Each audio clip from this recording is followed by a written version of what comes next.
Today's focus is how to make social studies easier.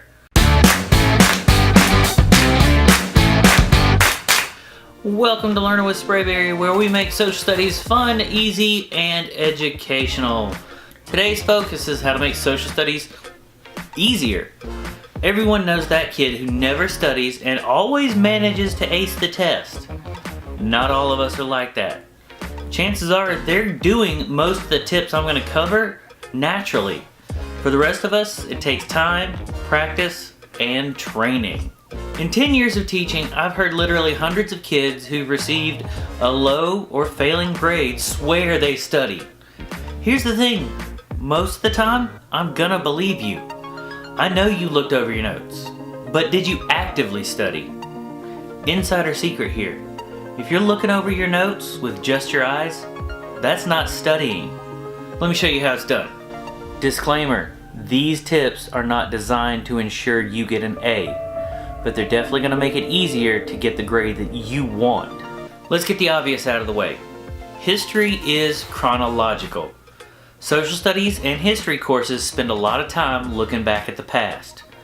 This is cool because you inherently know the order. We're going to start in the past and go forward. Unlike some classes, like math, you know what direction you're going in. Chronological order helps you see how ideas, beliefs started, changed, and the effect they have on society. Think of it kind of like watching a YouTube tutorial. They show you how to make something from start to finish.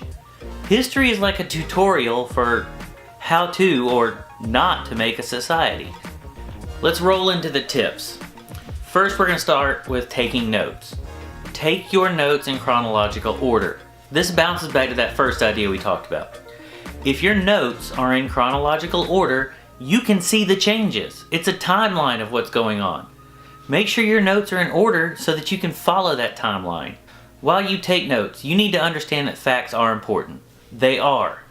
But just knowing facts doesn't create a picture of what's going on.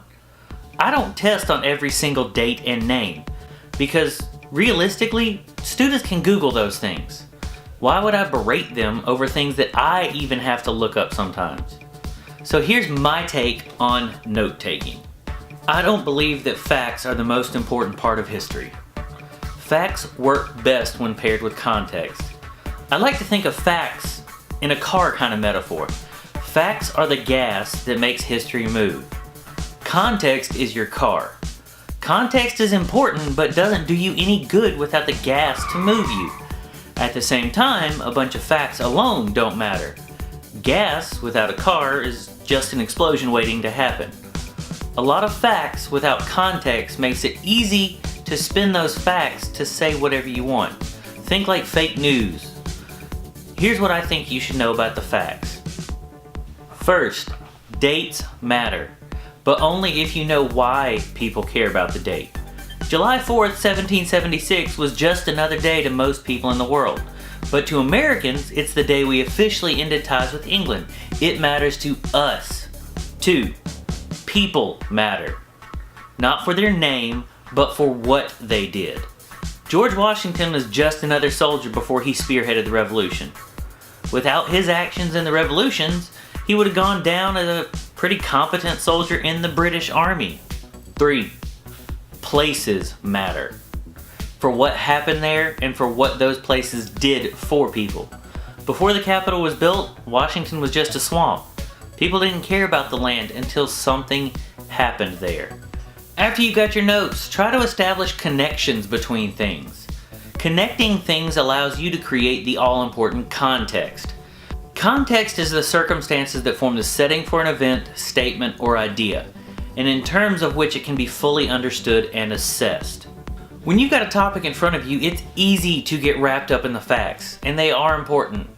But the facts will totally and completely get lost in your brain among YouTube videos, Instagram posts, and boyfriend or girlfriend drama. The reason those things, YouTube, Instagram, and drama, stick in your head is because you have connections to those things. YouTube videos connect to you because you saw something that meshed with your life. Boyfriend and girlfriend drama matters because it involves you. The key is to make your social studies notes something that involves you. After your notes, make connections. This is the part where note-taking turns into studying. Start trying to look for strings that connect things. To help you with that, try asking yourself some of these questions. What do these ideas have in common? Let's throw this question onto political parties. Federalists and Democratic Republicans both believe that there should be a balance between the federal and state power.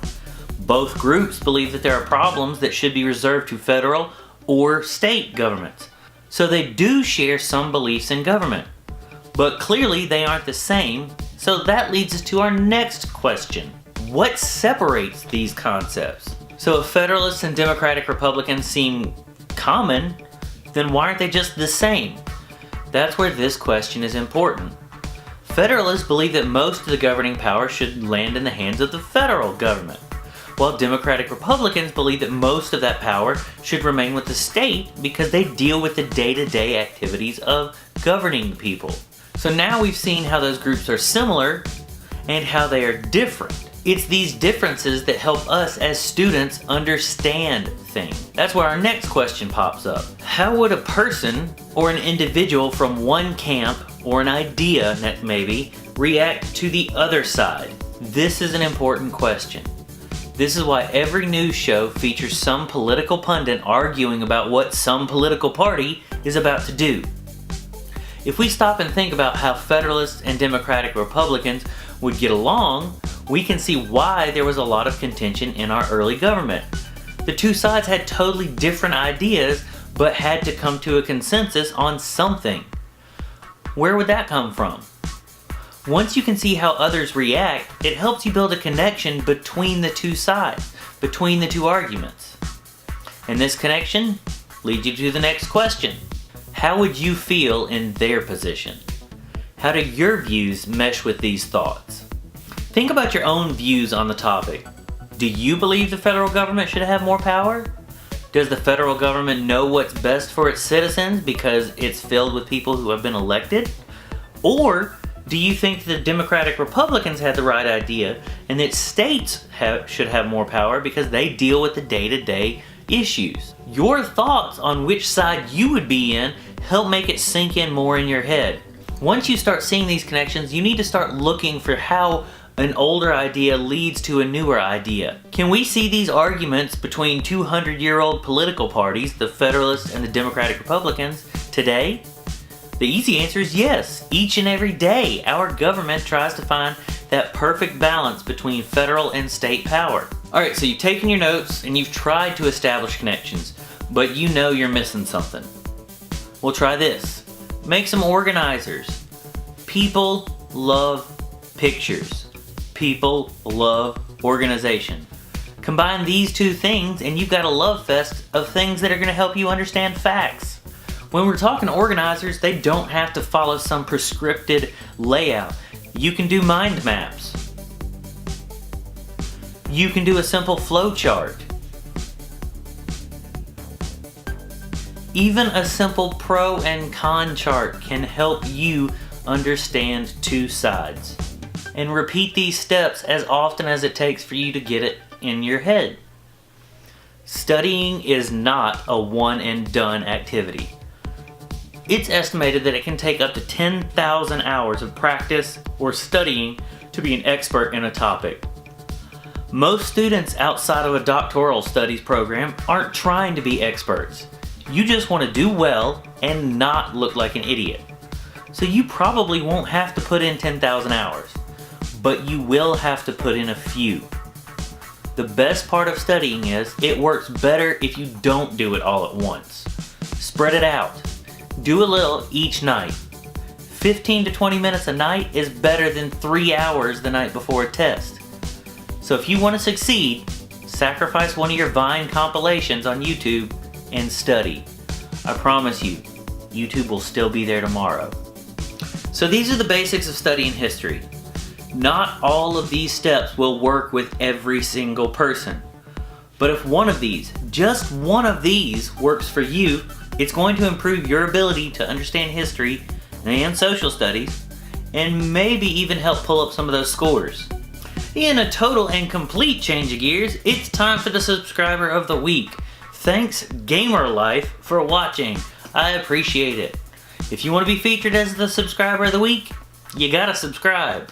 If you like what you saw, click like. If you want to see more content, click subscribe. I do try to post weekly. Make sure to follow all my social media handles for more content. Thanks for watching Learning with Sprayberry, where we make social studies fun, easy, and educational.